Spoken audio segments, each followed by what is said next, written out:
Thank you guys for coming tonight. Give yourselves a round of applause. Thank you so much for being here. Well, we do better than that. You deserve more credit than that. Come on now. So before we do our formalities, we're giving it up for DJ 20 to Lorraine and here for keeping us entertained, for Dima Wilson as well. And now we start the show. Good evening, everyone, and welcome to Crafting Our Roots, an exhibition of English, Black arts, and culture. I am your host, Miss Trish, and I'm honored to be with you here tonight.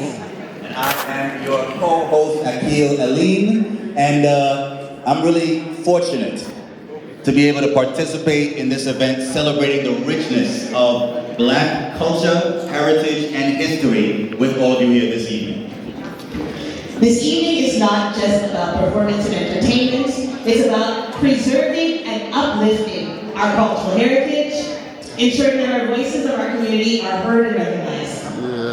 And before we begin, we of course need to take a moment to acknowledge the support without which we could not have mounted this program. It absolutely made this program possible. The Roots of English, Black Arts, and Culture program has brought together talented artists, storytellers, and creators, and it was made possible through funding from the government of Canada. Because of this funding, we've been able to provide a space for mentorship, artistic growth, and intergenerational learning. That's what we're all here to do, among other things, here this evening, is learn from one another as we celebrate the culture that we're learning about. The program has allowed us to highlight our culture through arts, music, storytelling, and more. So let's give a round of applause to the Government of Canada for their role in making this program possible.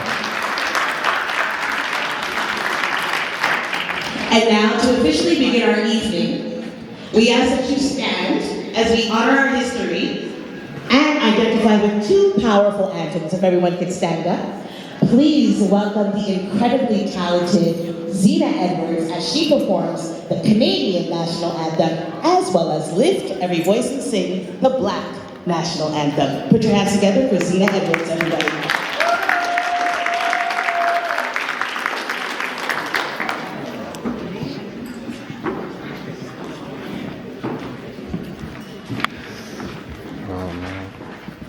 Oh, Canada, oh, home and native land, through pictures cloud, with all of God's command, contemplar et contemplar et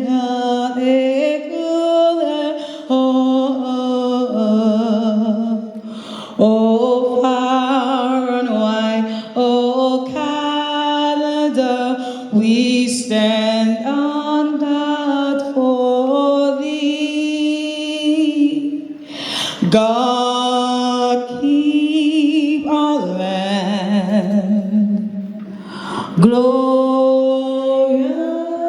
and free.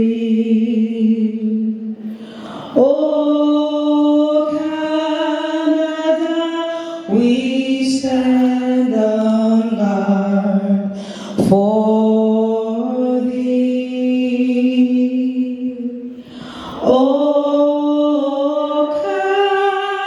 Canada, we stand on guard for thee.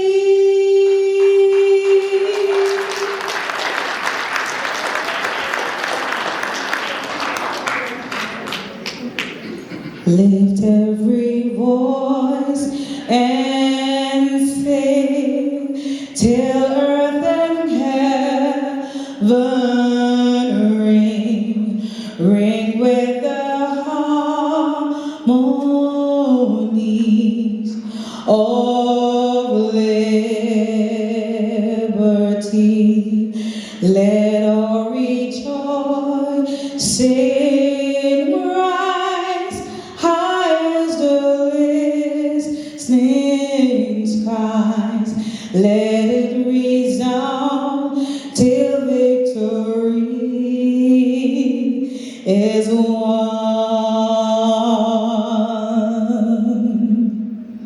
Sing a song full of the faith that the dark past has taught us. Sing a song full of the hope that the presence has brought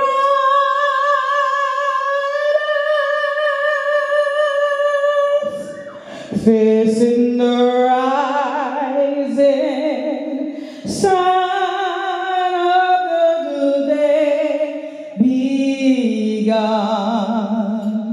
Let us rejoice till victory is won. Let us march on. Let us march on. Let us march on till victory is won.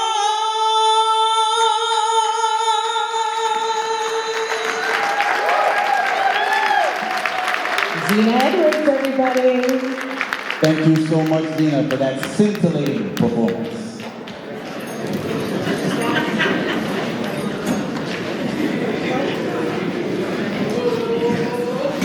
And now, of course, as we begin our festivities this evening, we begin with a land acknowledgement. On behalf of the Gunyake Haga, Moa original keepers of the land, we would like to welcome you all to the island now known as Montreal, situated on Jojage and to Gunyake territory, the eastern door of the Iroquois Longhouse, or Haudenosan. We acknowledge the ancient Iroquois people who met Cartier at Hochelaga at first contact. We also acknowledge the other indigenous peoples of the land, including the Abenaki, the Cree, and the Algonquin, who met and used this island as a major crossroads and meeting place for millennia. We also acknowledge the deep and often overlooked history of Black communities in Montreal, including the resilience of enslaved and free Black people who contributed to the city's growth despite oppression.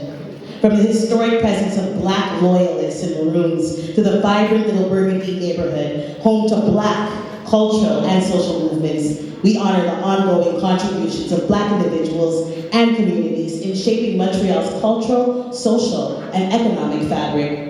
In acknowledging this history, we commit to truth, justice, and the ongoing work of dismantling anti-Indigenous and anti-Black racism, striving towards equity and reconciliation.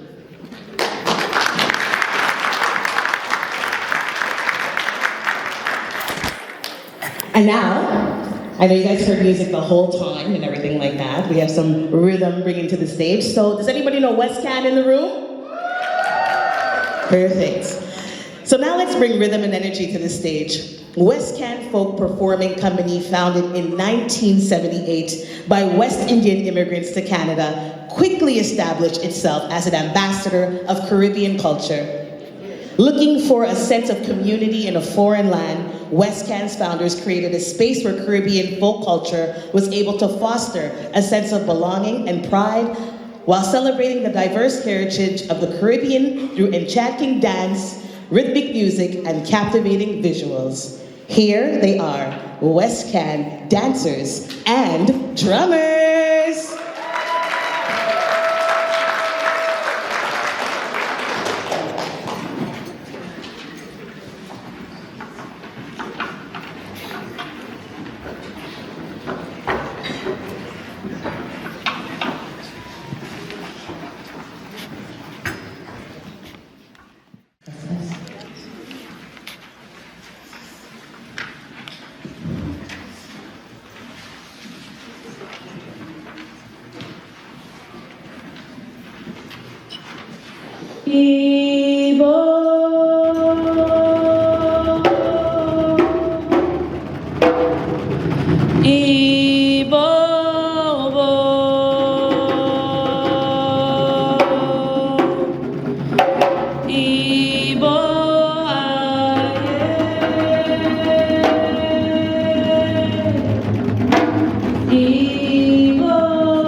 Thank you, Trish. Hey, how is everybody doing tonight? Oh, thank you. You can please have your seats. Thank you for that warm welcome. It's such a pleasure to be here today, finally, after 4 months of getting all this together. I hope you had the opportunity to look and see what our participants in the Roots of Our English Black Arts and Culture workshop did. They did a fabulous job, don't you think? Give them a big hand. Yes, yes.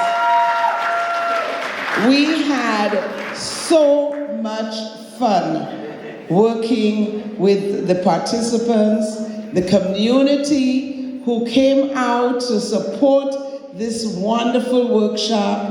And I really want to say a big, big thank you to Canadian Heritage, Government of Canada, and we have the representative here. I want you to stand and give him a big hand. Mr. Harris Frost, please.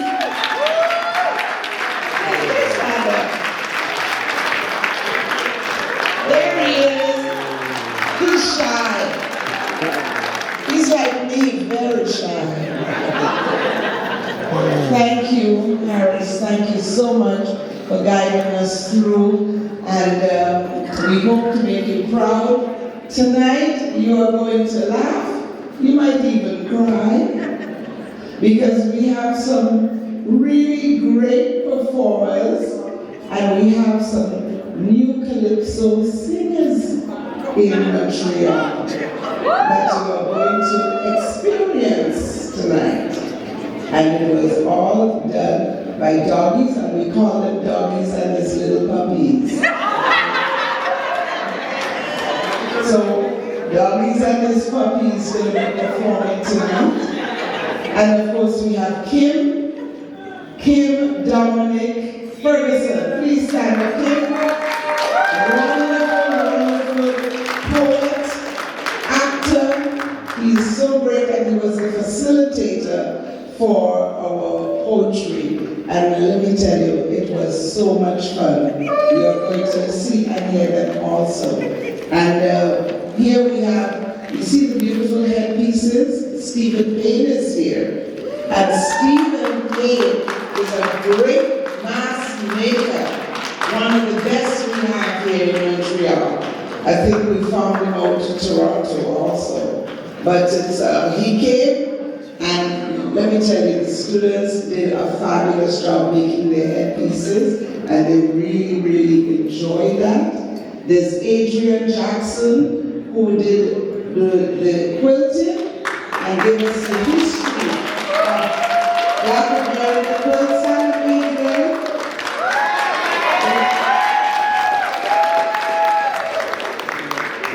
And of course, Rowan is here, our storyteller. Where's Rowan? In the back.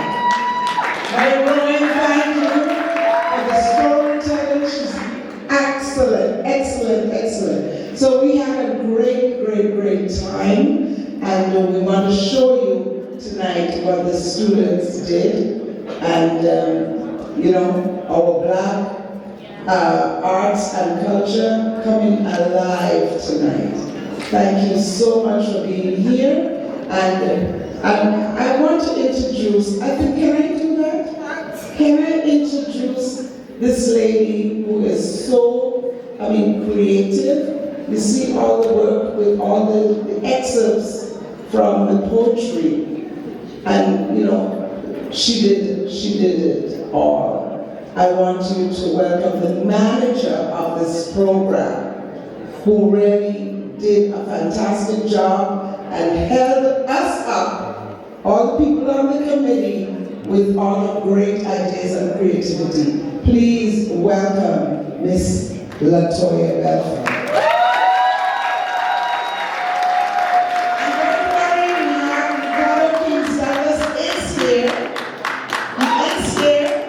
In the back, but you'll get to see him later. But let me have this lady here. Thank you for all you do for us.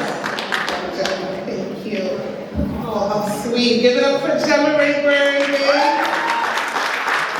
the innovator, the philanthropist, all of the things I like to call her. Okay, so here's my little speech. Marcus Garvey wrote, "A people with a knowledge of their past history, origin, and culture is like a tree without roots." How solid is a tree without roots? Can it withstand storms, heavy winds, and rains?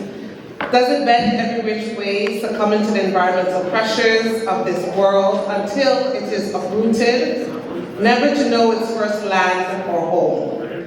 This is how many of us wander through the world, unaware of the history and culture that ground us, build us, and allow us to stand tall. Without these roots, we cannot grow upon the foundation of our rich culture, nor can we pass on the legacies of shared experiences to future generations.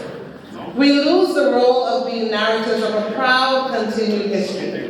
To address this, we created the Roots of English Black Arts and Culture, a program designed to continue the legacy of passing down history and traditions through storytelling and craft building.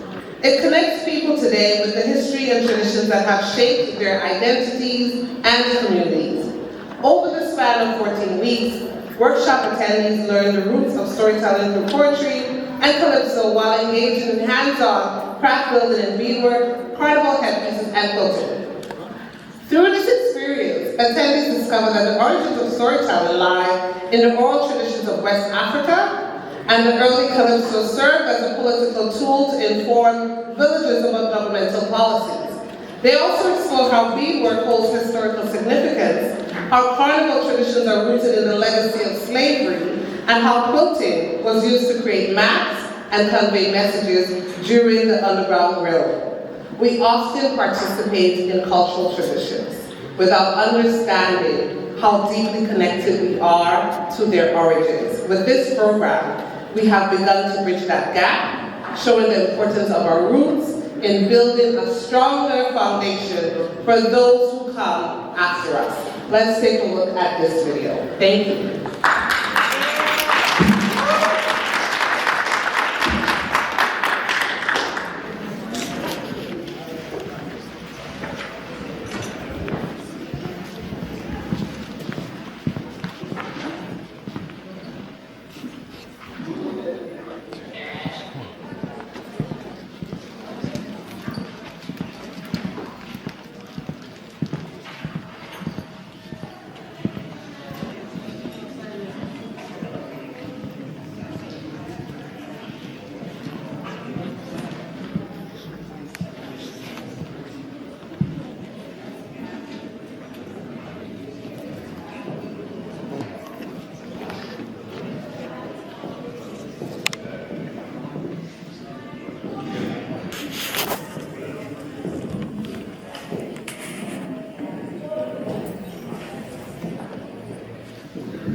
Ladies and gentlemen, we're just having a little bit of technical difficulties. Teaching knowledge and skills in oral and musical storytelling and physical arts and crafts. These free public workshops were facilitated by experts in the relevant fields who hail from Montreal's own Black community. First, the Griot Nights workshop focused on storytelling through the means of spoken word poetry and calypso music. Then, the Crafting Connections workshop explored traditional Black arts such as West African beading, African American quilting, and Caribbean carnival costume headpiece design.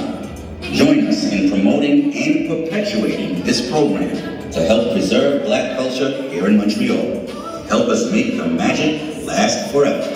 Feels too good to live this way. Make it last forever. Make it last forever. All we have forever. The workshop has been such an enlightening feeling. It feels like a work experience.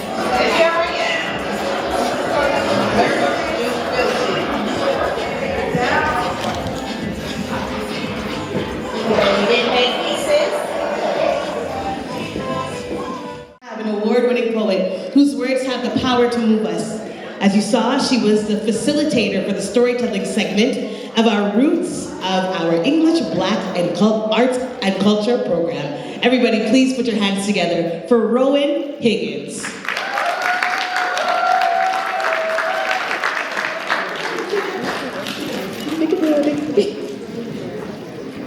How y'all doing? How you feeling? How y'all doing? How you feeling? I just have to say it's an honor to be in this space right here with every artist that I saw in the lineup. We're speaking about over 30 years. Some of these dancers I danced with in college.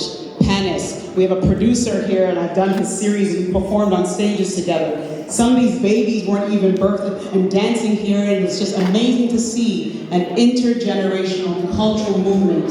So I just want to thank Play Nice for all that you do, and I will do it for them because, you know, through oppression we've learned that humility is to smile up ourselves. Don't shine too bright, don't say too much, but I will speak that life into you and say thank you, because the true meaning of humility is not to underestimate your worth and your value, not to overestimate, but to expand in your God-given talent. And everything that you all have done has been with integrity and excellence and totally efficient. And sometimes we fall short. We've seen it. But you all have shone your light and expanded in true humility. So I want to thank you for having me and just shining in all that you do. So this piece, as I was brainstorming of really which piece I can deliver, as I see some young people working in the schools, hearing that they don't believe that they can make it, that they don't believe that,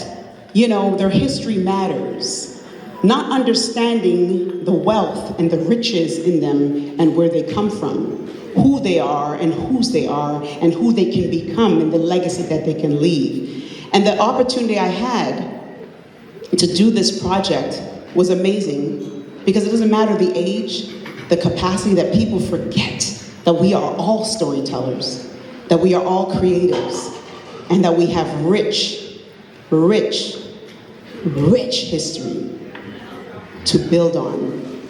So this piece was dedicated to a young man because I saw him bleaching in grade 9 at a high school in Montreal. Very handsome young man. He thought he had to strip the skin that he was in. And this is a piece to remind every one of us here that we are royal.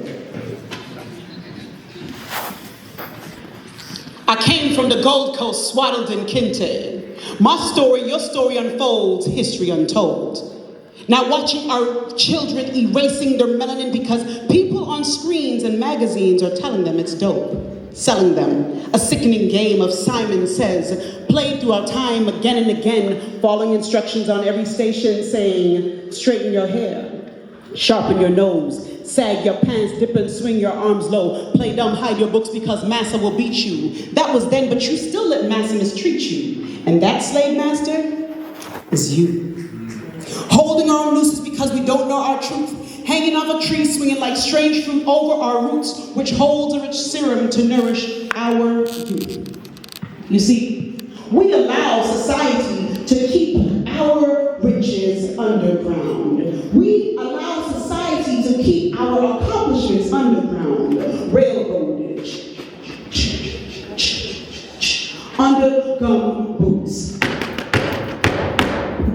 Strip, shipped, and trade is what they told you. But if you look at the original script, the truth will find you, and you will see that we were the center of iron trade, but the trade can beat with our own revenue. Gold mines and ivory is no longer mines, and definitely not owned by you.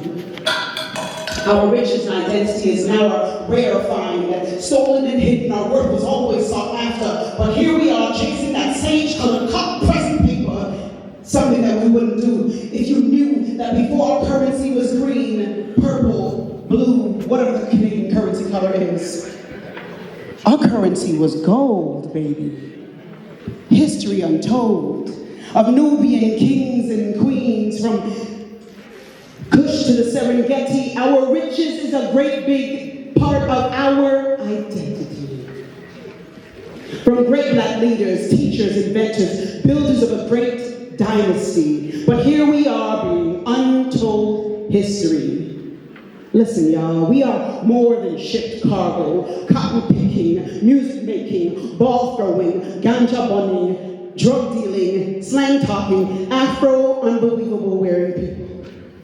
We are so great. Our identity is inconceivable to our own tainted imagination. But here we are to free a nation and a generation to let them know that they can rule a nation by starting to learn, share, and tell their story that they are royal.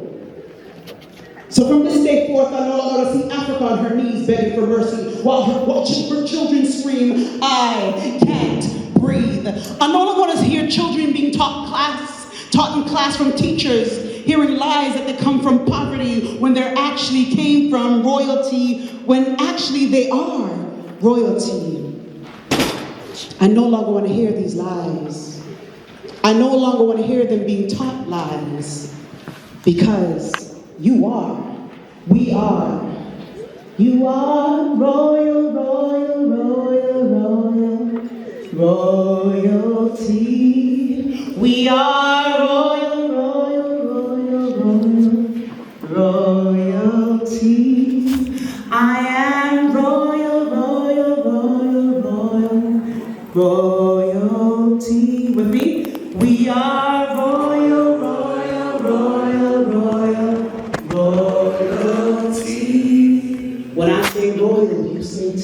Royalty, royalty. Raise your crown, y'all. Thank you.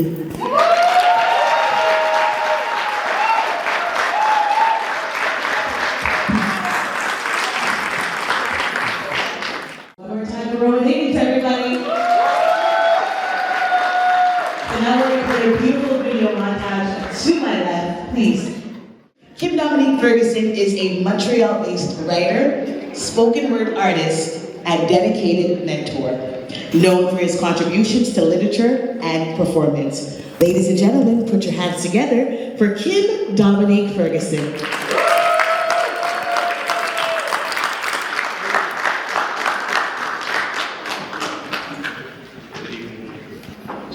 Check, 1, 2, 1, 2, 1, 2. Good evening, everyone. How's everybody feeling? Yeah! All right. As Trish said, I was the workshop facilitator for the spoken word segment. It really, as was said in the video, it really was a pleasure and honor to be asked to be a part of this facilitating workshops and not really teaching, but inspiring spoken word from folks who are there who want to express themselves was really an honor for me. And I'm so excited. We have 4 of our workshop participants that decided to be a part of tonight's performance. So in order, they're going to be Sita, Deborah, Kendra, and Jewel. So that's how they'll be coming out, and they have to really diverse and amazing portion, and they're going to need your energy. So I really encourage you to make noise and give as much of your energy as possible.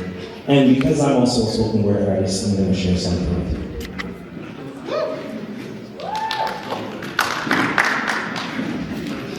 I need to write the way fire needs oxygen to live, the way rain needs the bonding of 2 hydrogen atoms and 1 oxygen atom to fall. I need to write the way the revolution needs bodies to stop bodies from flowing red rivers down our streets. The way the revolution needs bodies to stop them from stopping our bodies from walking freely down our streets. I need to write because my father said, be the narrator of your own story. Because if our stories are untold by us, then they will be devoid of the facts. A fax copy printed with less blood than there is ink in an empty cartridge. Because griots caretake our history, and history is memory, and memory fades with the fading of the elders who are unable or unwilling to write.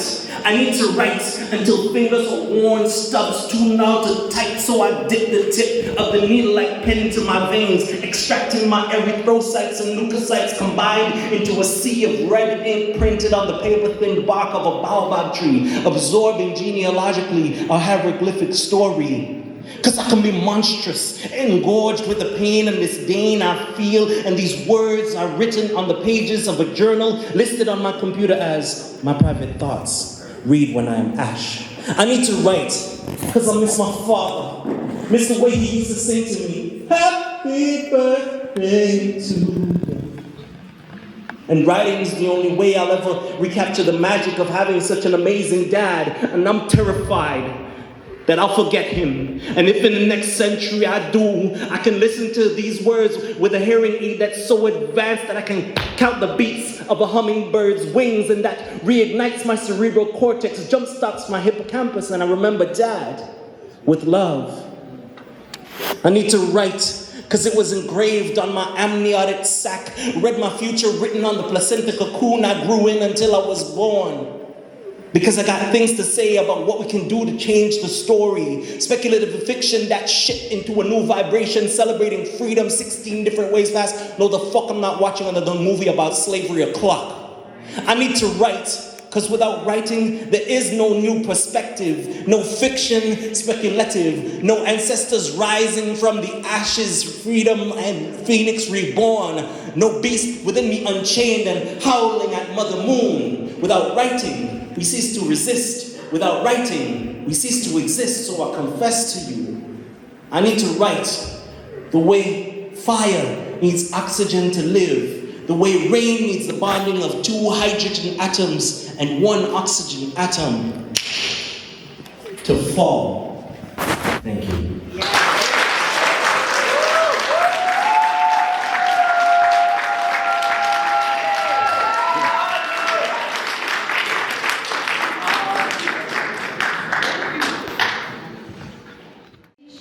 It's not easy to follow your teacher, but he's been terrific. My name is Sita, and my poem that I'm reading today, I'll leave this on the edge of the stage. It's dedicated to the upwards of 20,000 West Indian men and women who fought for Canada in World War II. Many of them were I wear a poppy today because every day in my heart is Remembrance Day for the sacrifices that Caribbean people made to protect the rights and freedoms of this country. And so my poem is called The Color of Courage. Thank you. Once a year, we reflect on the fallen defenders. The poppy rears its head to salute and praise the dead. Yet who are we recalling? Only Canadian soldiers who have fallen? Do we recall that the blood of Black Caribbean soldiers also flowed upon Normandy's sands? Do we truly understand? The poppies grow not only where white bodies lie, they blossom over the graves of Caribbean men who were brave, noble warriors, heroes, forged from the resilience of slaves. They had no time for fears. They signed up, stood up to fight alongside their Canadian confreres. Black soldiers had shovels in hand. White ones had bullets and guns. Their shadows merged into one as their ashes covered the ground. Caribbean blood paid for Canadian liberty. Caribbean blood flowed upon that sand. Caribbean blood secured the rights and freedoms for our home and chosen land. Descendants, hear us as we call from beyond. Wars never end for us, and fighting is never done. Our dark skin and our colored blood will always be oppressed, but our spirits are strong, and our people are blessed. With compassion, with faith and love, we will always rise above. We are defenders of rights, of freedoms, of choice. We are past, present, and future in one voice. A voice that will sing despite the blows and resound through highs and lows. We will resist on our feet, not yield on our knees. We are here to assert and not to appease. We will rise up to fight for other cultures. We understand the suffering of others, regardless of skin tone or nationality or ideology. We will stand in solidarity with our diverse sisters and brothers, forged from courage, love, and determination, we too are children of God's nation. When the clarion calls us to the fore, we were there then, we are here now, and we will be here forevermore. Thank you.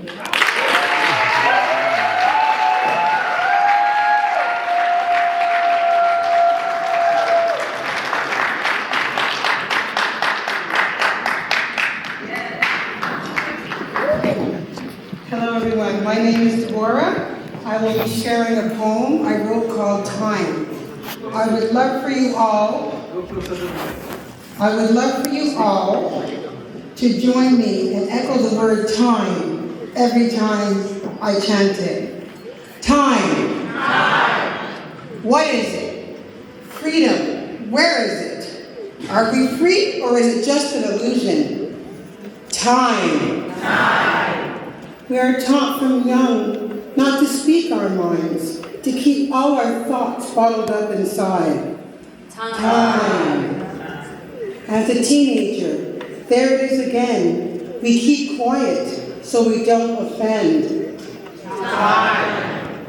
Now we're adults. Can we speak what's on our minds or still stay quiet and keep it all inside? Time. It seems like the hands of the clock, a circle that goes round and round.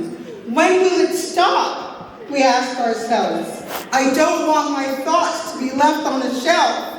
Time. On the shelf where we shove things we no longer use, collecting dust put aside and then forgotten. Time. No longer hoped for, pushed down and suppressed, needing to move forward and maybe get some rest. Time. No longer, why didn't I wish I had spoken. Time. Time. It has passed now. It can't be reset. You can't press rewind like you do a cassette.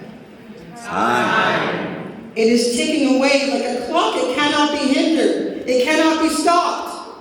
Time. The time that you lost cannot be rewound. So moving forward with life, you ask yourself with a smile. All you can think and all you can say, why did it have to happen this way? Time. So be very careful what you do with your time, so you won't feel that you have been left behind in time. Time, what is it? Is it just an illusion? If time without freedom is considered worldly, then is freedom without time considered worthy? Time. I reclaim my freedom by now reclaiming my time.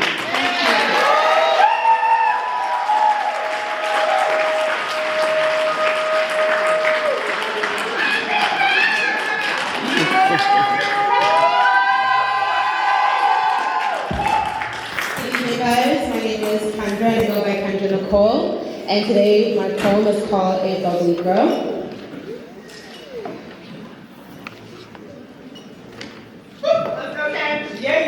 Thank you.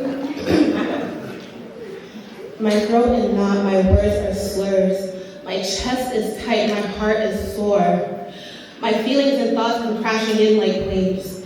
My eyes start to blur, but it has to wait. Right now, I have a birthday call to make. A special day, of course. I sing my heart out, pain comes out a little in the chorus. Happy birthday, I'm a friend. One more year upon them. One whole life, give thanks to life, cause next year we do this again, yeah. The birthday girl, she has no idea how my world is unfolding. She thinks of me in awe while my world is unfolding. I'm there concealing what I've been thinking and feeling. Anyways, the call ends. I'm back with myself. That moment was a break with thoughts that's been dark. I started to feel and think again. My eyes start to fill back up. It's without control how it pours. Every debilitating thought makes it worse. The cries coming for my core.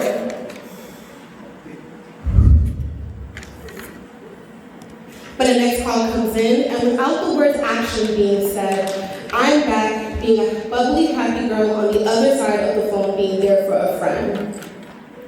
Hey girl, what's up? How you been? A bubbly girl.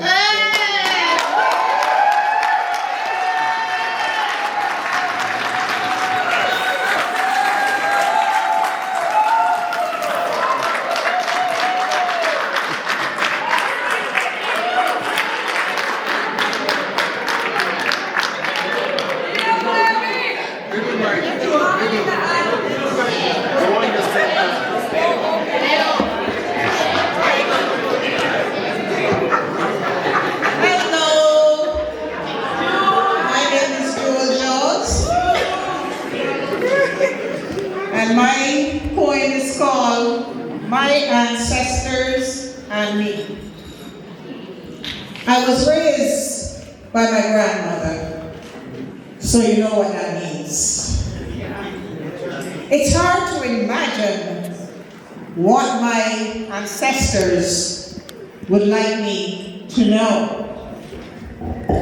Because back then, they avoid talking to us. They kept all the secrets to themselves. Whenever I would visit my grandmother, she would either ask me to write something or read something.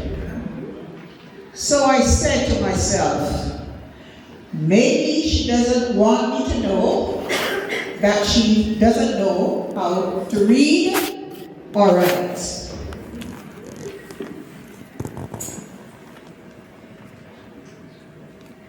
I guess she never told, and of course, we wouldn't dare ask. It was in those days that it was rude to even ask them their age. The children would be sent to their room whenever company comes. You can relate to that, right? Yeah. It was go outside, go play now, go play. This is big people talking here. You would hear the whispers from the room, laughter, but you couldn't understand a word they say. But you could hear a little gossiping going on in the room. Sometimes, if you listen carefully, you might hear them talking without calling any names. It was the fat man over there, so, or the guy that married the woman's daughter down the street.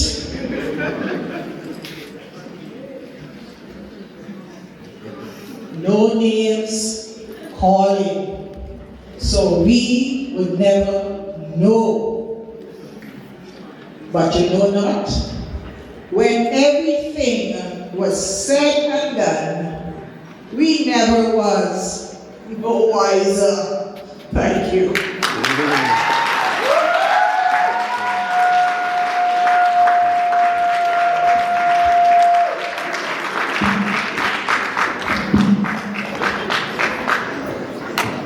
Give it up for Kim Dominic Ferguson and all the beautiful events. Very nice. I really hope you guys enjoyed that. So if you'd like to participate next year, this is a case of what we'll be doing. Next up, we have an incredible person. So please welcome Adrienne Jackson. She is an African-American born in Philadelphia who has enjoyed quilting for many years. Adrienne was the facilitator of the Roots of our English Black Arts Culture Quilting Workshop and has taken the participants on an exciting discovery of African American quilting from its beginnings. Put your hands together, everybody, for Adrienne Jackson.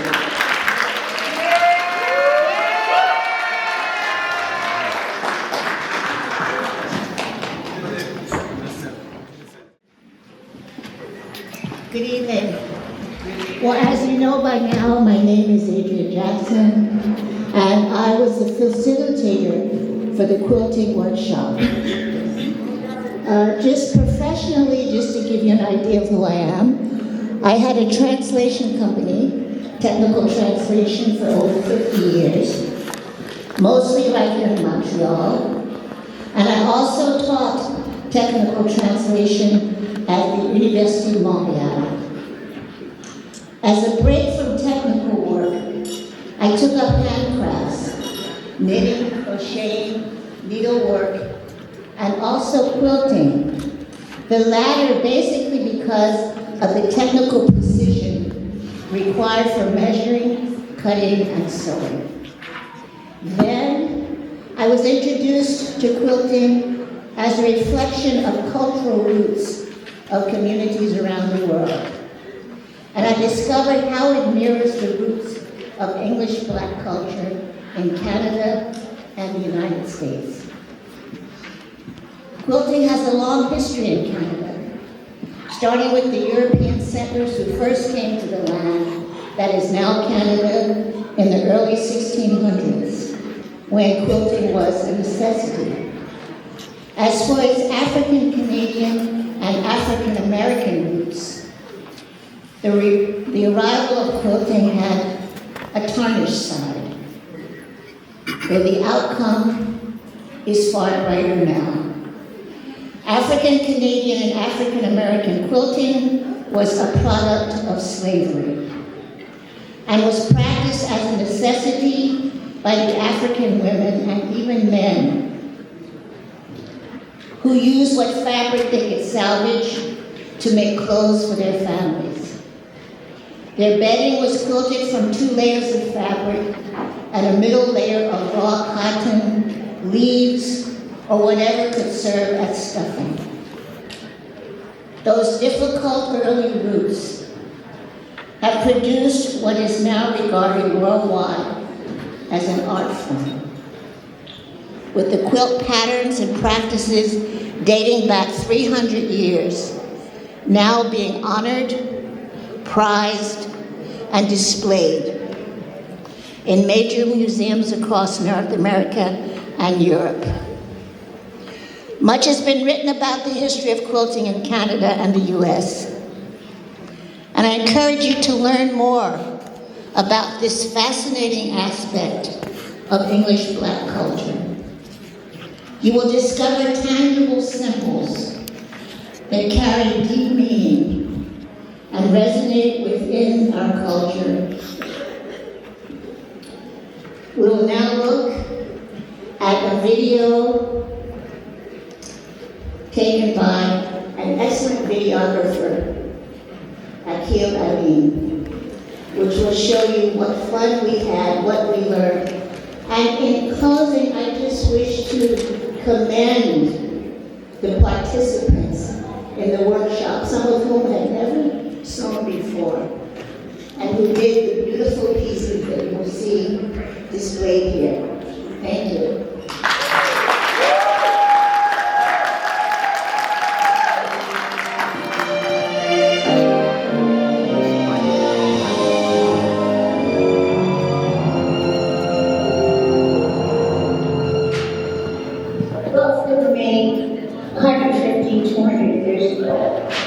By these slave women in these cuts. The same types of quilts are being made today by their descendants. The difference being that these quilts are on permanent display in the Metropolitan Museum of New York City, the Smithsonian Institute in Washington, D.C. They're in museums all over Europe. These women who were uprooted from their homeland and who worked nothing but admiration for these women. Okay. Here I am.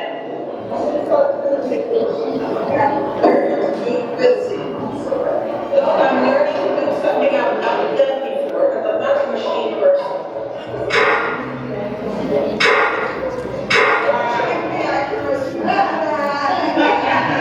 We made a piece of material and now going into quilting.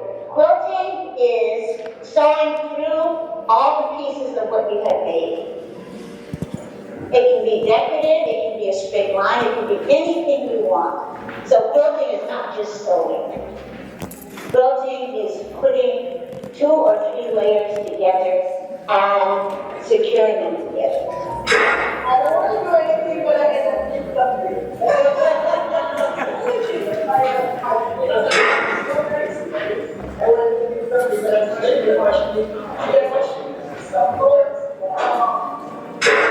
As the stage is ready, passes along the stage, they will slowly out, they will see the quilt, and in the quilt will be instruction from them to our first grade.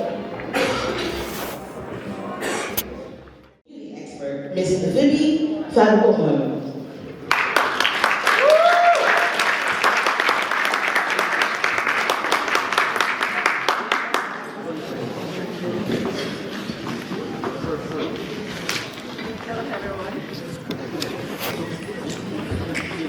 Thank you so much for the warm welcome, Ms. Trish. I'm glad to be here.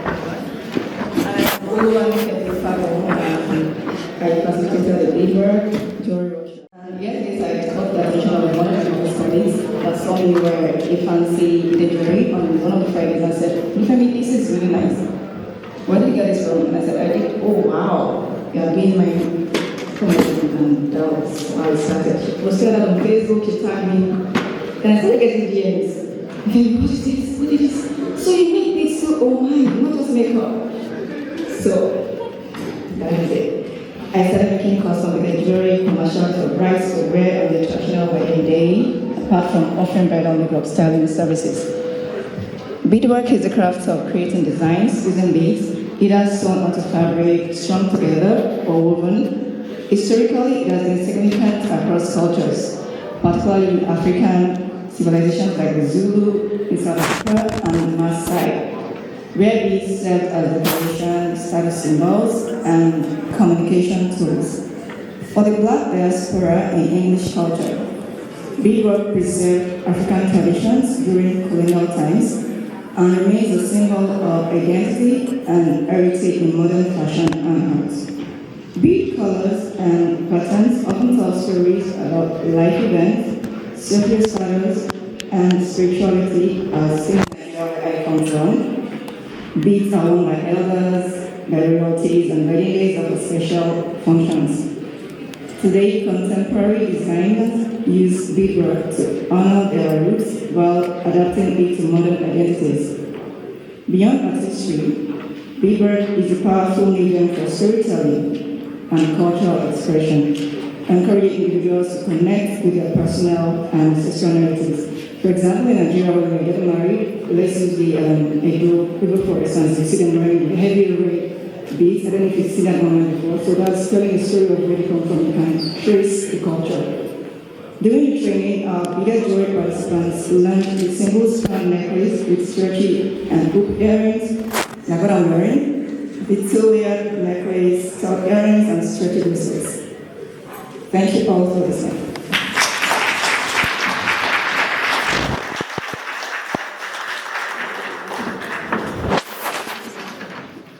About calypso. It's good about you guys. So right now what we're going to do is do a little bit different. We're actually going to play the highlight from the calypso workshop with Ines Puppies. You'll be up next, but let's play it guys for the audience. Titles such as Montreal's Calypso Monarch and Grenada's Groovy Monarch. Any Grenadians in the house? He remains a pillar of the Caribbean culture, actively engaging with the Montreal Calypso Association. Tonight, he will guide us through a fantastic performance with our Calypso workshop participants, aka his puppies. Give it up for our doggies. One more time.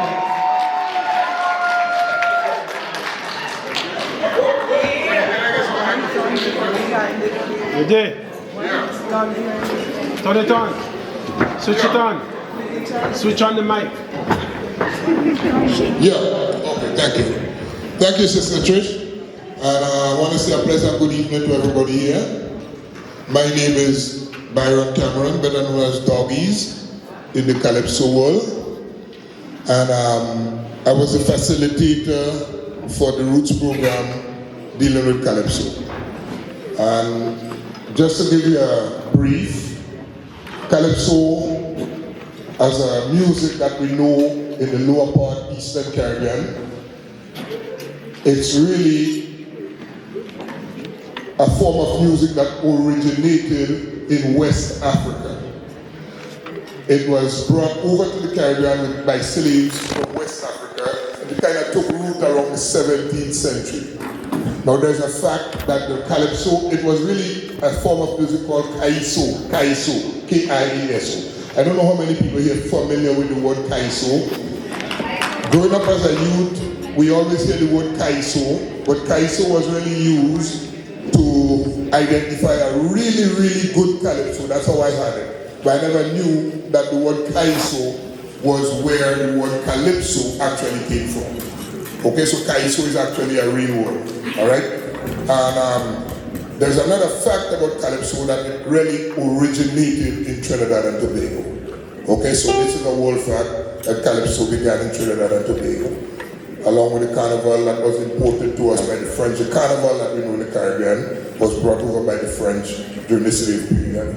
Okay, the Mardi Gras, the Carnival morning and everything that we know, that was from French culture. And the calypso is from the West African culture. So I did some work with a few people, and we were able to actually put together 3 calypsos. I have 3 individuals with me at the back of the stage, and we did 3 calypsos. Here you see I have a small group to accompany us, because calypso doesn't go without accompaniment. We're going to have everybody on stage, because calypso, as we know it in the Caribbean too, we have what you call a calypso tent, which is something similar to where you are here now, where everybody sits. It's called a calypso tent because in the earlier days, in the 17th, 18th century, it was held in a tent, really.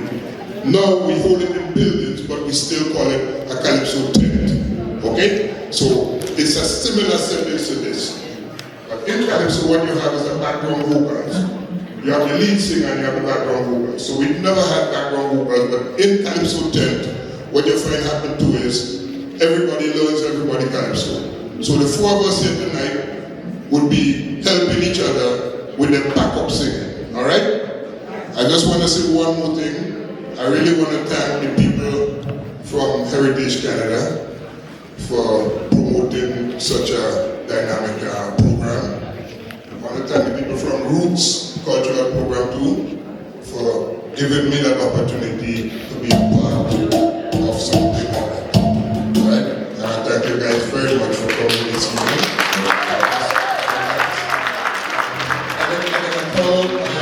My squad now.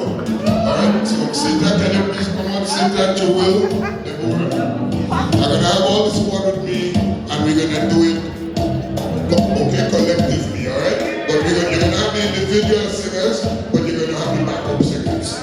So, alright? So the first person we're gonna have here is a sister by the name of Cynthia. And I want you guys to be very appreciative of a lot of hard work. We are new people, so we are appreciative of everything that we get there. It's culture. Alright? Thank you very much.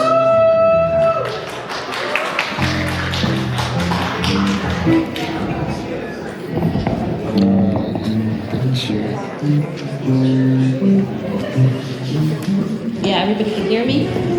Can you hear me? Oh my God, I wish you had said no. For some reason, I have to keep my glasses on to see.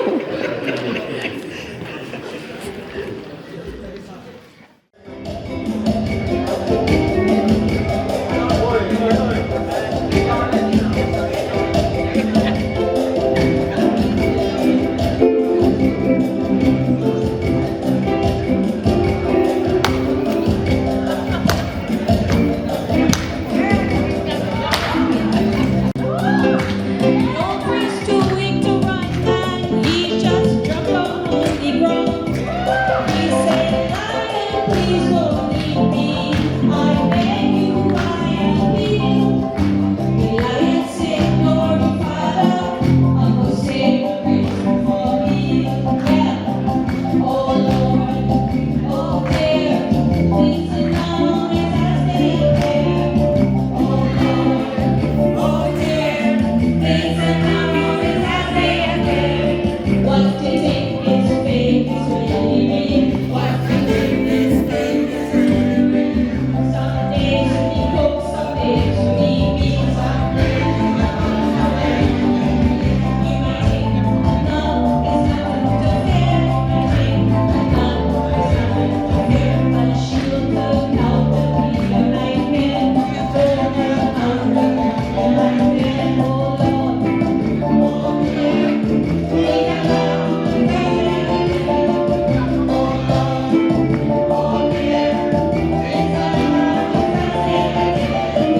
same position, so she can go over there and do the back up. I'm not going to do the back up. And the sister will be right here. Come here, second for the next week. Is that right good for you? Yes. Okay. Are you ready for me? I don't think so, you know.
Everybody was nervous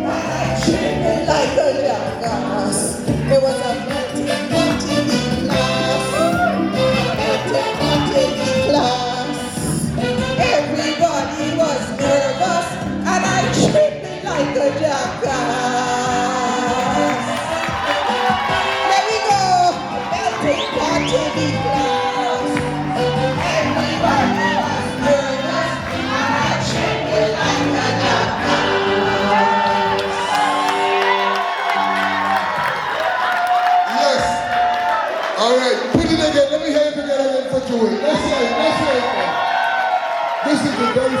These people come and sing. They came with no calypso skills, and here we have an audience enjoying calypso.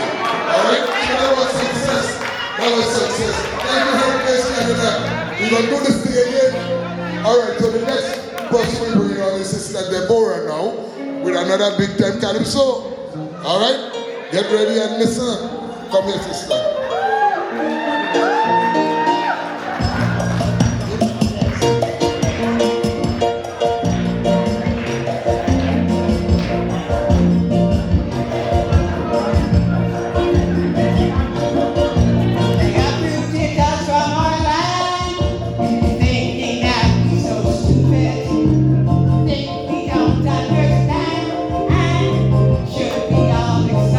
Through the system of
Yes.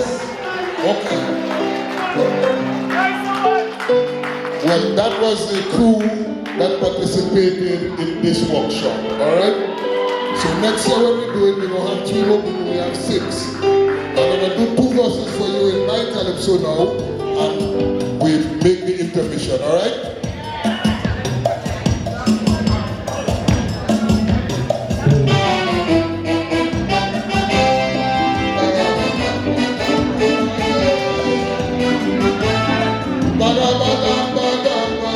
Listen.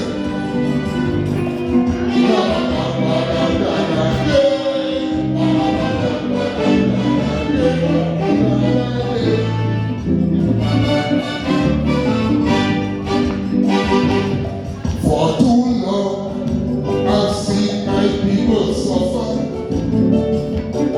For too long, I've seen Africans in pain, yes.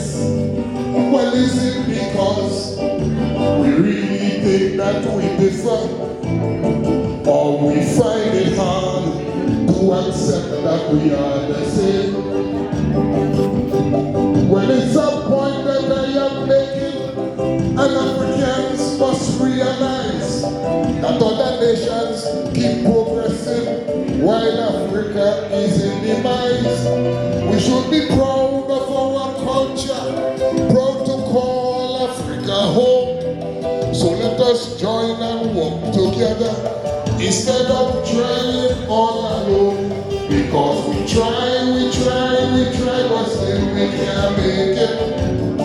Who want to we cry? Some even end up dying trying. But unity is the strength that builds every nation. So Africans unite. Let's build a long-lasting relation. We got to join hands in unity. Show solidarity, acknowledge the fact that we are one people.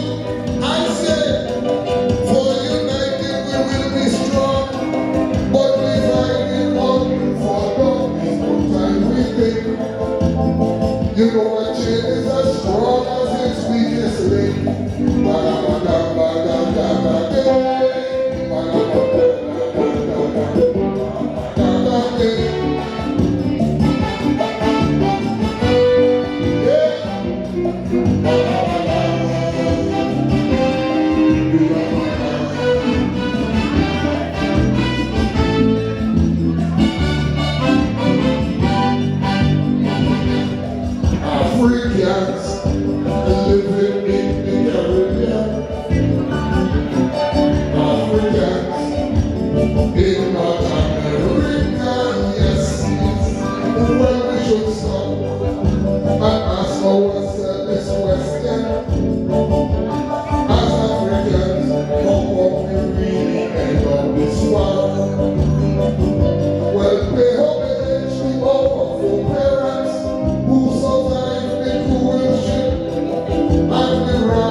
extra applause for doggies and his queens, not puppies. These are queens who performed tonight. That is amazing. That shows that you're a good teacher, doggies. That's amazing.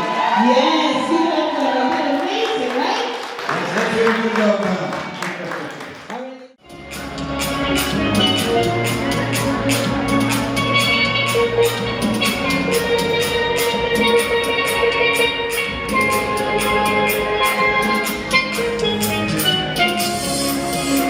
Ladies and gentlemen, welcome back, one and all. Please do take your seats as we enjoy the procession of the models who are modeling our carnival costume headpieces from the carnival costume headpiece segment of the Crafting Connections workshop of the roots of our English Black Arts and Culture program. Our carnival headpieces facilitator, Mr. Stephen Day, is a master carnival costume maker. He took the workshop participants through the African carnival costumes that were dominant in carnival in the Americas, particularly in the Caribbean. The participants in the program, this segment of the program, produced with their own hands the very headpieces that you see being out before you in the aisle right now, decorated with feathers and jewelry. The use of feathers, by the way, is believed to carry spiritual power. As such, it became popular and remains a staple of carnival costumes throughout the Caribbean. Of course, with the rhythmic sounds of the steel band, which originated in Trinidad and Tobago, here is Carnival Wilson and the steel accompanying our headpieces participants.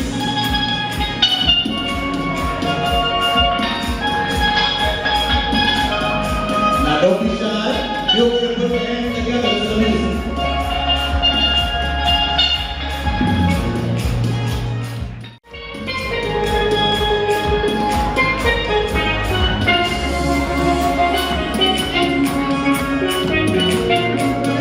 Ladies and gentlemen, let's have one more rousing round of applause for the models of our Caribbean Carnival costume headpieces, as well as for the participants in our program who put these magnificent creations together.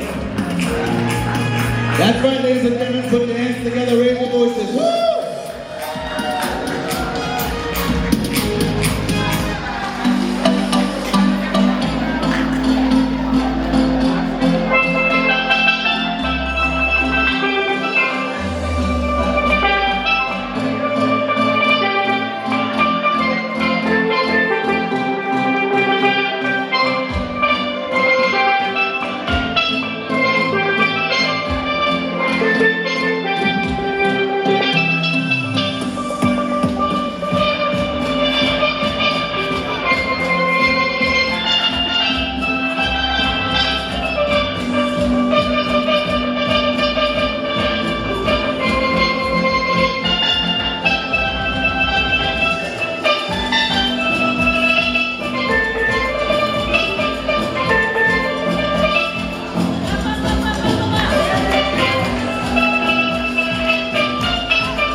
ladies and gentlemen. Tonight has been an incredible journey of storytelling, history, and culture. And now, we are honored to present, without any further ado, one of the greatest voices in storytelling.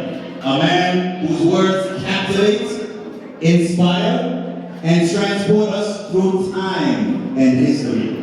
Please give a warm welcome to the one and only Ricardo Keys Douglas.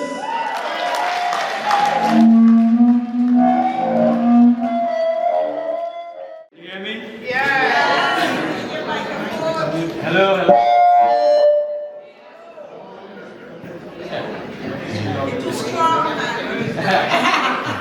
Hello, hello, hello. Yeah, great. Okay? That's better, right. It's a pleasure to be here. I'm an old Montreal, I grew up here, went to Dawson College. So this is my second home, you know? Really pleasure. It's been maybe 20 years since I came back to Montreal. And I want to make this a regular thing, okay? So I'm going to give you a little free storytelling, you know, jokes and stuff. I was just outside, you know, and I got stopped by the cops. Yes, before I came in here. Yes. And you see my eyes there? You see my eyes there? You know how big it is, eh? You see how big it is? Yes. I wear contacts now, you know that? Yes. Before I used to wear glasses, you know. So I was speeding in, the cop stopped me. He said, you're speeding. I said, yes, I'm late for a show. I need to go as fast as possible. He said, sir, show me your license. So I showed him a license. He said, sir, according to this, you're supposed to be wearing glasses. I said, I have contacts. He said, I don't care who you know.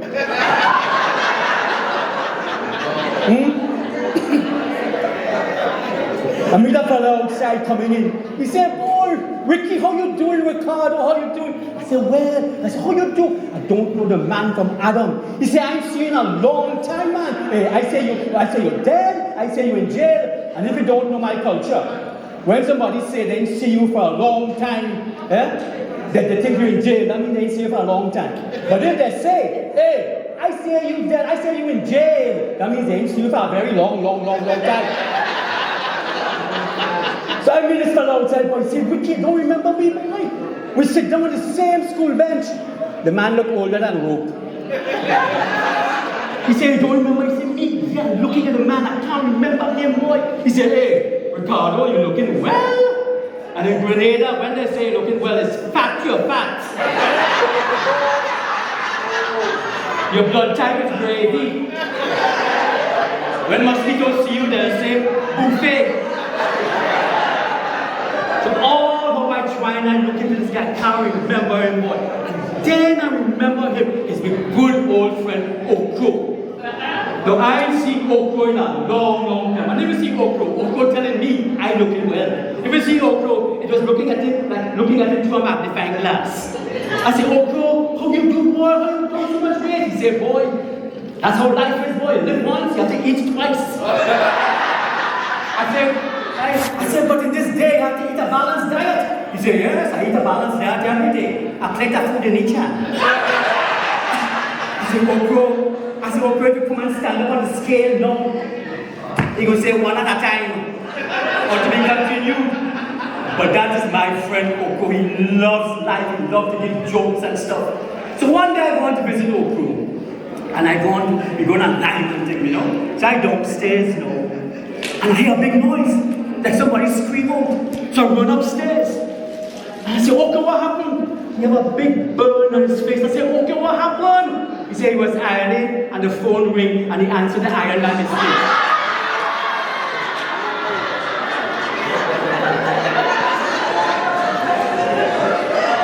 So I run back downstairs now to get some ice or butter to put on his face. I hear a big noise, so I run back upstairs. I say, okay, what happened? He said the damn fool phone back. The other side good. But that's Okro, that's my friend Okro, you know. Okro went to the lumber yard. They said, what you doing here? He said, looking for the Board of Education.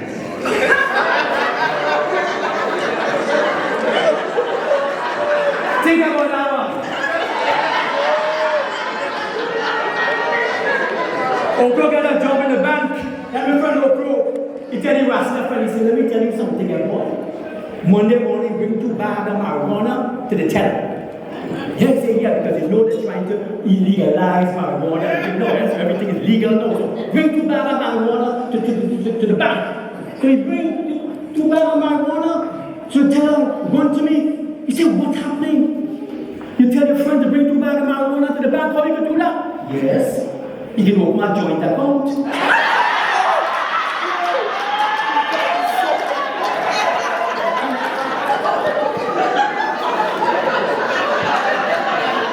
Yeah. Or go leave the bank, you get vexed, man.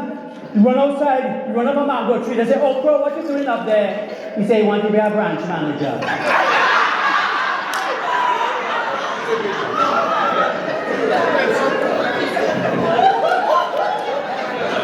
Or go stand up on the beach, beautiful Granada's beach in Grenada. You throw all the money in the water. Okay, what are you doing? Offshore banking.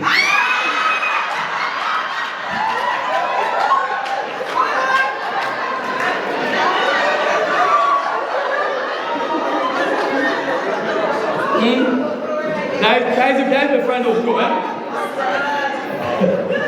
No. So much stuff.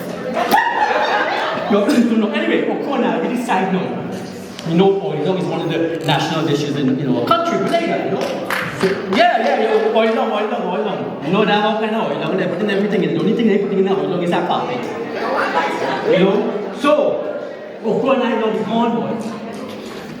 To look for breadfruit. When we go by the neighbor, my neighbor has this beautiful breadfruit tree. So we say, we're going. I say, you go, right? And I will stay and watch. Right? So don't you climb up the tree. But let me tell you something. They have a dog in Grenada that's very, very bad, very, very bad. You know, they have some dogs that run behind the car and buy the car tire? But this dog that run behind the car, buy the car tire, stop the car, open the door and jump in and bite you. That is the dog I'm talking about. Mr. Mitchell have a dog like that. So I said, Oko, there's a dog there, the dog's sleeping. So do it really quiet, right? In Grenada, they have something that's called a bull pistol. Yes. You know what a bull pistol is? Those who don't know what a bull pistol is, it's like a katonani. Yeah. When you get a lash of that, it just makes you get stupid. I know after I get a lash of katonani, boom, you say, oh. Somebody get a lash of katonani, I know it's not me. Bull pistol is really when you make it stupid. So open up, go on in, climb up the tree, pick the breadfruit, and coming down quiet. As he landed, Mr. Mitchell said, I catch you. What did you do with the breadfruit? He said, I'm going to bring a message. He said, a message? He said, I'm going to call the police on you. You have 3 choices. I call the police, I soak that bad dog that's sleeping inside there, or you take a lash of the pistol. Boy, who sit down there, I know. I go on. Right? In the distance. And Okura is shaking him. He said, okay, if he saw the dog behind me, the dog will bite me up and I might get rabies. If he call the police, I'm going to go to jail. He said, Mr. Mitchell, I will take the lashable pistol. He said, yes. All right, come here. You must not steal breadfruits. Mr. Mitchell hit him. Puddle! He run inside the doghouse and said, call the police.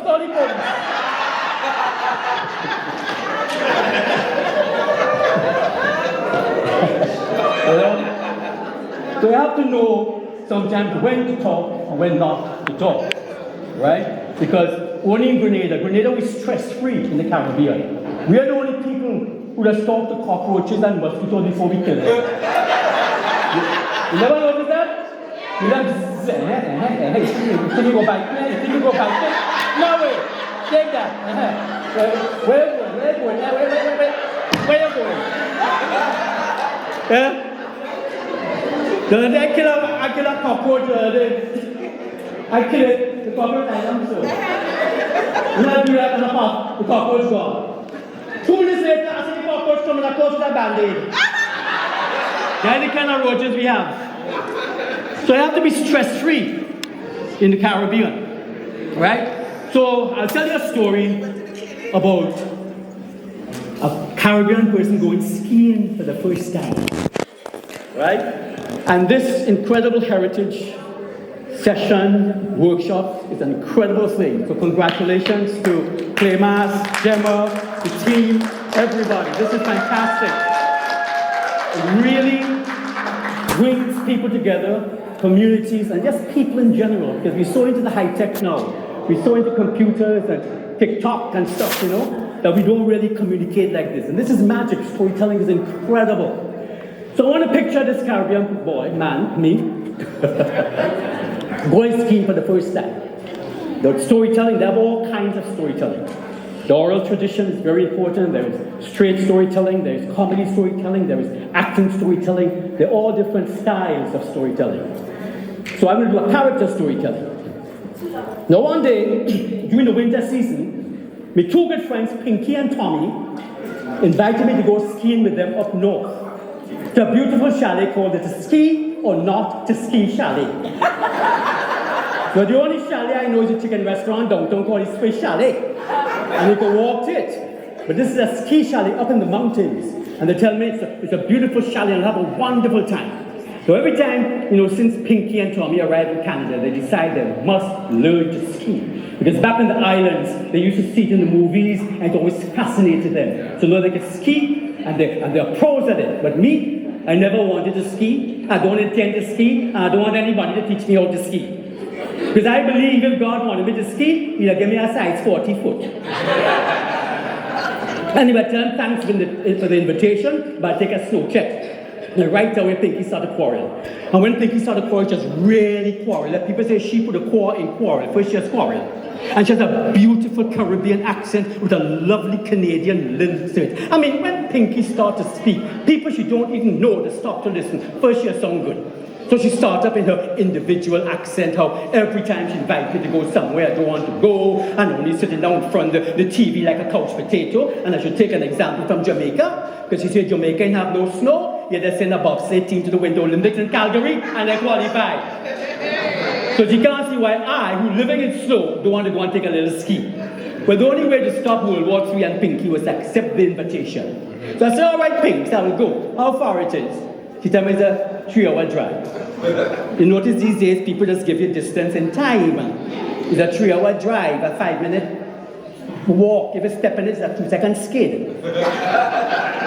In the olden days, when you ask somebody, where is so-and-so living, they're telling you 2 miles, straight down the road, turn left, turn right, you go through the gravel pit, you see a house with a red hibiscus, that is where Miss so-and-so living.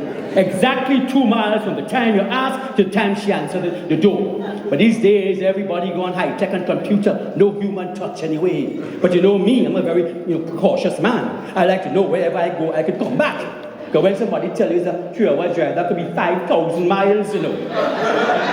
Well, Papa, you is so said, so done. It took us about 5 hours to try and find this place. And they've already seen the amount of snow that started to come down.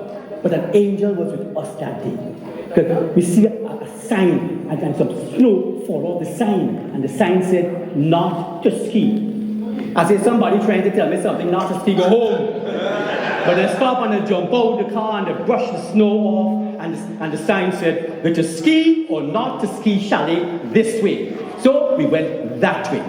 When we go, if you see the place, one beautiful winter wonderland, all kind of fancy slides for people to ski down on, and mountains and forests and things, and the ski or not to ski chalet was tucked away on the side of the mountain like a rare Christmas card. It was breathtaking. It literally almost took my breath away. Because it was so high up in the mountains, I needed a little more oxygen. Anyway, that night, I went to sleep and I had a good sleep. Next morning, I got up, I had a breakfast for about 10 people. 5 pancakes, 4 sausages, 3 slices of toast, a glass of juice, a cup of tea, and a muffin. A well-stocked up system for the cold snow. And I had on a bright yellow fluorescent ski outfit. I didn't want to be missed in the snow. I wanted everybody to see where I was going. Because up there in the wilderness, when you're lost, you're well lost, Then all of a sudden, I see Pinky glide into the lobby with her skis on her shoulder, dressed in red and black. She looked like a nutmeg. Then I see Tommy gliding with every color under the sun. But he said, look like a fruit salad. The moment he entered the lobby, everybody put on their sunglasses. First, he brightened up the place. Anyway, we take a lift now, we've gone up to the top of the mountain. When we get to the top of the mountain now, all I hear was click, click, click, click, click. And I see Pinky and Tommy slip on their skis like gold medalists. Me, I take my time. I lie down in the snow, put on my skis, and got up with much difficulty. And very slowly, Tommy tapped me on my shoulder and said, I will see you at the bottom.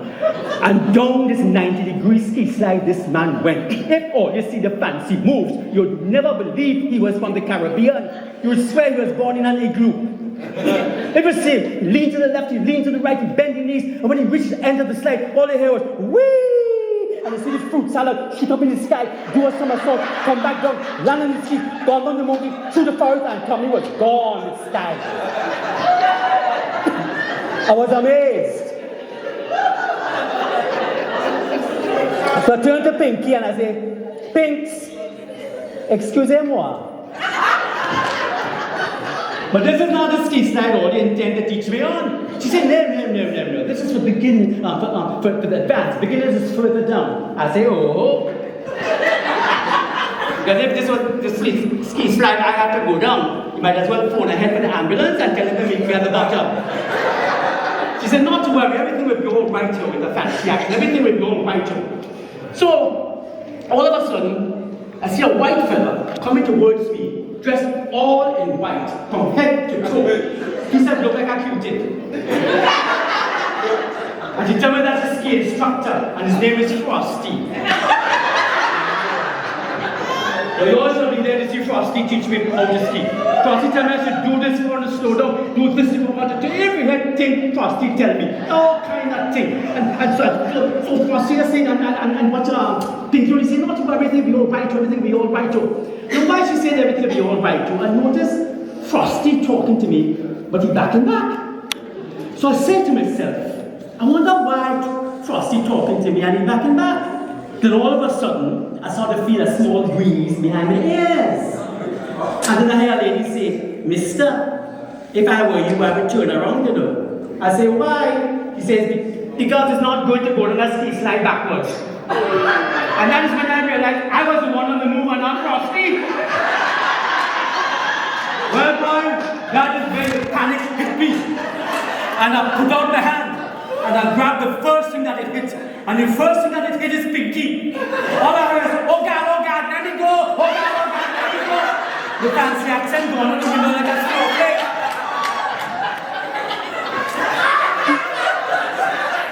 He said, I'm going to break the food, I'm going to break the food. Fancy accent gone. I said, you bring me up, you're going to bring me back down. You know they say, whatever a drowning man goes on to, he will never let it go. And it's down, he going with that piece of thing, right? So Pinky definitely thought I was a drowning man. Because when you see, I ain't letting her go. She put one bite on my hand. She bited me so hard that both of us spin around. And when we spin around, we are nowhere else but at the top of this 90-degree ski slide. And there was only one way to go, and that was down. All I could say was the name of the Father, Pinky, and the Son. I don't think anybody had time to say the Holy Ghost. And was down the ski slide going. Every see the commotion. Pinky in the front and the back, Pinky in the side and the left. Every see commotion going down the people's ski slide. And so we kept picking up speed. And then all of a sudden, Pinky, I started to ball. We pick up another bomb and I started going faster. And I started to ball. Pinky said, shut up. I'm trying to concentrate. I said, concentrate. She said, yes. I said, I would like to negotiate. She said, negotiate. I said, yes. I have a barrel of mangoes coming up from the Caribbean. I said, I'll give you the barrel of mangoes. If you zoom past in front of me, throw yourself down and stop me from going over the slide. Just look at me as if I was a total stranger. And her eyes said, ski or die. And the fancy accent came back and she said, I do not eat mangoes. I will see you at the bottom. And all I heard was, whee! And I see the nutmeg shoot up in the sky, do a fancy twist, come down on his feet, down in the snow, down the mountain, through the forest, and Pinky was gone with style. thinking it be hot snow in the cold snow. But when I see I have to fend for myself, I start to think of what Frosty tell me. And I bend in my knees, and I'm picking up speed, and the end of the slide coming up, and it's coming, and I bend in my knees, and the wind giving me a free facelift, and I'm coming, and the end of the slide coming, and it reached, and I shoot up in the air. Everybody else ball up, whee! I go, oh God, I go dead. My 2 legs spread, my 2 arms spread. They say I look like a capital X going through the air. When I look down, I only see snow. When I look up, I only see clouds. I can't even see the chalet. But my father always told me, whenever I'm depressed or in trouble, I should sing a song. It will lift my spirits. But the only song that came to my mind at that moment was, If I Had the Wings of a Dove. And immediately I started to descend. They said I came down like a lamppost, straight. But thank God I landed in some soft snow. As I landed in the snow, I shoot up from the snow and I'm going down the mountain up, heading for the trees. But when I see those trees coming towards me, that's when I really start to think positive. And I close my eyes. And I say, tree move. When I pass the first tree, I hear rip, piece of my fluorescent outfit gone. I hear rip, 2 pieces gone. I hear rip, 3 pieces gone. I say, hey, by the time I come out this forest, I'm going to be naked. Next thing I know, boy, I'm out in the forest. Out of there, I don't know how I made it through the forest. I don't know if the trees moved for me or if I moved for the trees, but something definitely moved. And all I see now is right in front of me. Coming, and I'm going, and I'm afraid to throw myself down, afraid to stop in case I break an ankle or a knee or something, and I'm going by fighting, and I'm going. Then I hear a voice behind me say, remember what I told you at the top of the mountain? Bend your knees and relax. I said, oh gosh, there's a ghost of a dead skier behind me. Bend your knees and look around, I can't see anybody. Then I recognize the voice, it's Frosty. But Frosty's a white fella in a white outfit against the white snow. So although I'm looking for Frosty, I can't see Frosty. I said, Frosty, where you are? Just then, I hit a bump, and my fluorescent hat fly off, and it landed right on Frosty's head. I said, oh, there you are. And so we're going, and we're heading down, and I'm going, and I just couldn't stop when right in front of me was the ski or not to ski chalet. Everybody started to scatter and afraid to stop. And I see the front doors right there, and I'm heading for the doors, and I'm praying, let it be automatic. Let them doors be automatic. And I'm heading, and I'm going, and as I reach about, somebody grabbed me on the shoulder and stopped me. It was Frosty. Frosty said, man, you ski like a professional. You must do this again. I said, do this again? You're mad? And Frosty and I went to the chalet, to ski or not to ski chalet, and we eat food for about 10 people. And up to this day, Frosty and I are best of friends.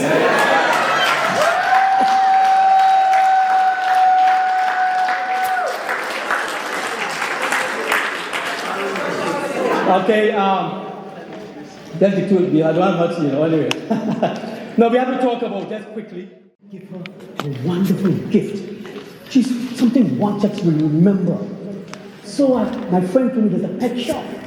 So I went to the pet shop, and I walked in there, and I saw this parrot. $800. $800 for that parrot? He said, yes, but that parrot can talk. Anything you want to ask, it answers you. I said, yeah, I tried. How are you? He said, I'm fine. How old are you? I'm 10 years old. Who are you voting for? My business. You see how intelligent I said, I take in that parrot.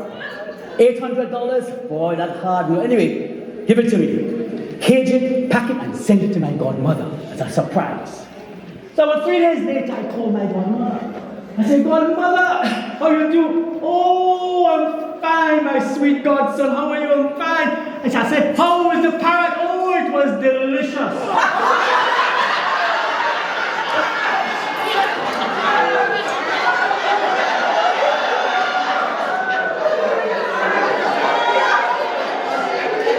I said, excuse me? It was delicious. I said, delicious?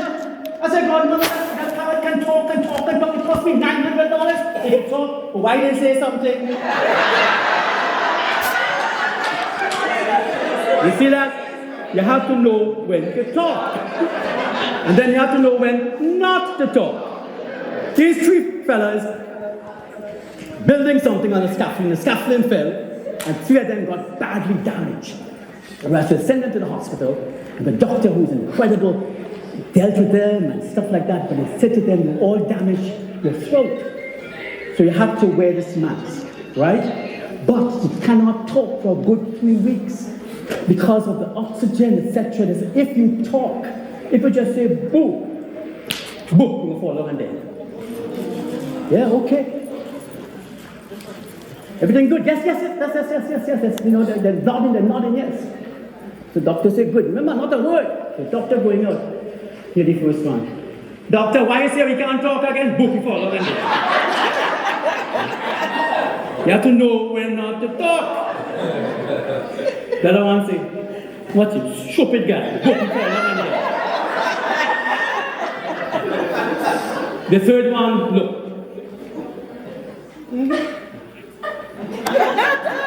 The lucky thing means say nothing.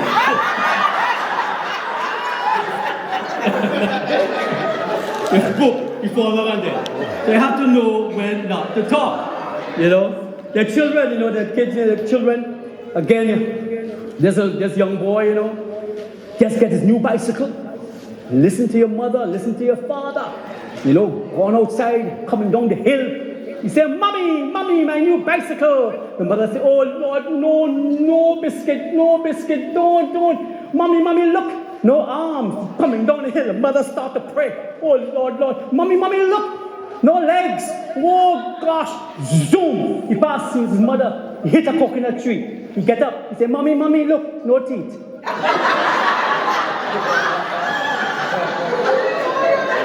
You see, children will always be children. You don't have to protect them. Let them go and experiment and learn and discover things, you know. This other one, the same guy, Biscuit.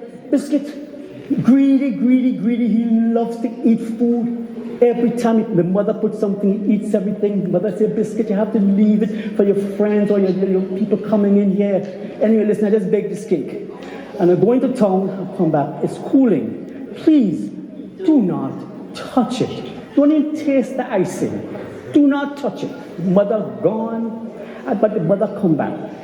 Biscuit, whenever you get the temptation, you have to say, devil, there's a devil inside of you. So you have to say, devil, get thee behind me. Get thee behind me. Okay, mommy, I will. Mother gone. Half an hour later, she comes back. Oh, Biscuit face. Half cake. Half the cake gone. Say, Biscuit, what did I tell you? How could you do that? Didn't I tell you to tell the devil to get thee behind thee? Yes, mommy. I told the devil to get thee behind me. And he got behind me and he pushed me in the cake.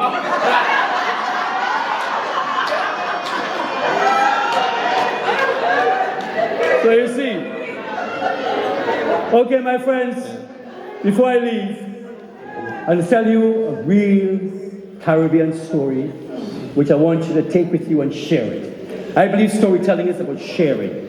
You hear something and you pass it on, you go into the kids, and you don't have to do it like me, just how you remember it.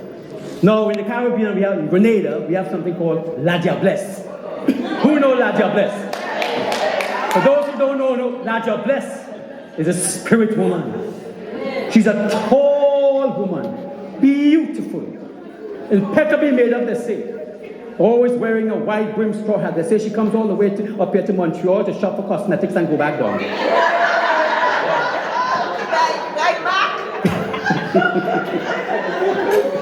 And she's always wearing a wide brim straw hat that covers part of her face. And she's always dressed in a long gown right down to the bottom of the ground, covering her toes. You know why she does that? Because the La Diablesse has one human foot and one cow foot. One human foot. Again. And they say, if you see her, she would take your soul like that. And they say, men, when you see a woman walking on a full moon night, you never say boo to her. Why? One night, because she would take your soul like that. One night, this fella walking, and they say, especially young men and the middle-aged men, and the men also middle age. One night this fellow was walking, and he saw this beautiful woman coming towards him, with a long dress and a wide-brimmed straw hat. Beautiful, half of the face you could see. You could never see what's on that side. And he looked at her, and he became Casanova. He said, "It's a lovely night tonight, isn't it? It's a lovely night, isn't it?" And she looked at him and she smiled. And she turned her back. And she kept on walking. And all how this fella tried to stop, he couldn't stop. He just found himself following this woman. All how he tried to stop. And what the lads are blessed like to do, they like to walk and walk off the cliff and keep floating in midair. So this fella couldn't stop. So he had to do the same thing. And he followed the woman. And he walked on the cliff. But he never had a less. So it's down the cliff he went. And the next morning, every time they see a man on the rocks dead, they say, "Ah, let's get him last night." So all you men out there, when you see a woman walking in the night with a wide brim straw hat, pass she straight. Don't even say boo, because she might be a no, says Laja bless. Don't like men that way. She has no children, and you take the children and you bring them up to the mountains, and nobody would know where these children are. So young children out there, make sure you're inside your house by 6 o'clock. Remember that. Always tell them the story. That's my mom and so used to tell me that. When I hit 6 o'clock, I back in my house because I was outside. One night, it was raining, thunder and lightning. The moon didn't come out that night. And way up in the country where my grandmother lived, her house was surrounded by a lot of mango trees and breadfruit trees. And when you see the way it hit those leaves, it hit the leaves with a noise. And that mixed with all the thunder and the lightning is enough to wake the dead. The only sound you could have heard coming through that night, all that thunder and lightning, was the sound of a baby crying and the sweet voice of a woman singing. Just coming from inside my grandmother's house. Granny was sitting next to her frightened with the baby, and the baby was crying, and she was rocking the baby and trying to get the baby to sleep, and she was singing, "Oh no, no, don't cry, no, no. The thunder is good because it comes from the Lord. Oh no, no, don't cry, no, no. The lightning is good because it comes from the Lord. Don't cry no more, sleep my little one. Don't cry no more."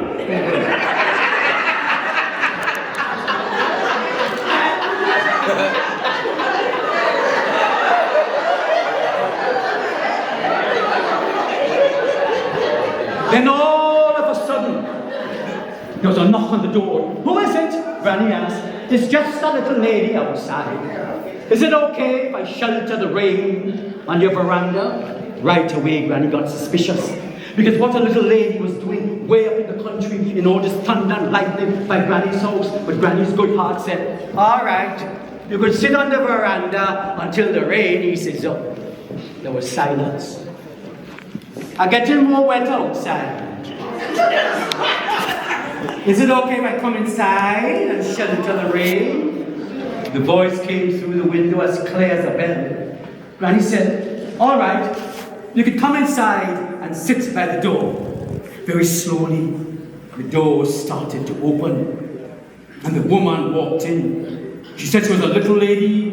The woman was tall like a young coconut tree, and she was wearing a wide-brimmed straw hat that was covering part of her face. It was a face Granny had never seen in the neighborhood before, and she was dressed in a long gown right down to the bottom of the ground, covering her toes.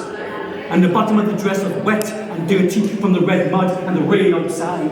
Granny took a chair and she put it next to the door, and the woman sat down, and Granny went back to the crying little baby, never taking her eyes off the stranger, and Granny kept on singing, "Oh no, no, don't cry no more. The thunder is good because it comes from the Lord. Don't cry no more, sleep my little. Let me hold the baby for you." A little while, the woman said. Granny said, "Thank you, but no thanks, it's quite all right." "Let me hold the baby for you. I'm very good with children." Granny said, "Thanks, but no thanks for having you there." And right away, Granny started taking precaution because Granny suspected it was a ladder bless. So Granny picked up the baby in her arms. And what do ladder bless like to do? They like to ask the same question 3 times. And all of a sudden, the woman stood up. She seemed taller than before. And for the 3rd time, she said, "Let me hold the baby for you. I'm very good with children." Granny said, "It's quite all right. The baby is okay in my arms." And all of a sudden, the woman walked over to Granny, looked at the baby, looked at Granny and smiled, and turned her back and walked out the door.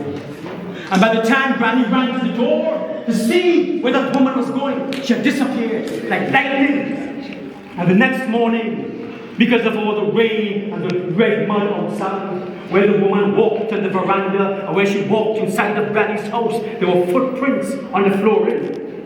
1 human foot and 1 cow foot. 1 human foot and 1 cow foot. It was Elijah Bless that had come to visit Granny that night. And if Granny had only given her the baby to hold, she would have disappeared with that baby like that. And I wouldn't be here telling you this story. Thank you, thank you. Thank you.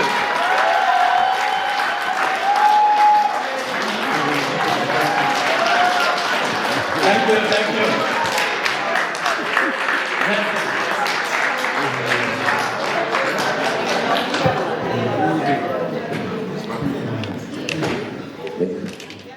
Ladies and gentlemen, let's give it up one more time for the incomparable Ricardo Cruz Douglas. And let anyone think that amazing treat that we just enjoyed was mere mindless entertainment. Let's remember that we are here after all to celebrate Black art, Black culture, Black heritage, Black history. Especially as expressed through storytelling, which is the common thread running through all forms of arts and culture. And so what we just heard was an absolutely amazing, top-notch example of that art, Black arts and culture. So one more time for Ricardo Cruz Douglas. And as we come to the final moments of this remarkable evening, we take a moment to recognize the dedication, the hard work, and the artistry of the incredible participants who made this event possible. So I'd like to take this opportunity to invite all the participants, all y'all, I know a lot of our feet are hurting, but still, you gotta come up on stage because we're about to recognize you yet again. That's right. Yes, you. That's, yeah, all the participants who we saw on stage this evening, please. Yes.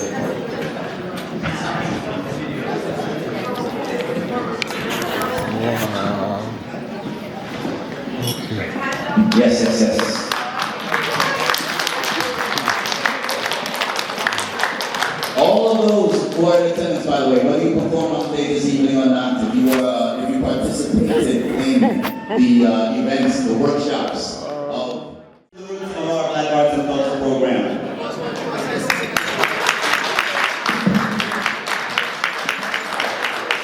Ken Gregorian, come on up. Don't be shy. Ladies and gentlemen. We really want to thank you all for staying. I hope you enjoyed the presentation. And thank you again for all your support all the time. And thanks again, Harris. Thank you for staying. And Helen, thank you for being here. And everyone. And where is Niffy? Oh, she had to leave. Okay. So we just want to say thank you again and turn it over to Latoya. Thank you, good night. All the participants would like to see you in the corner.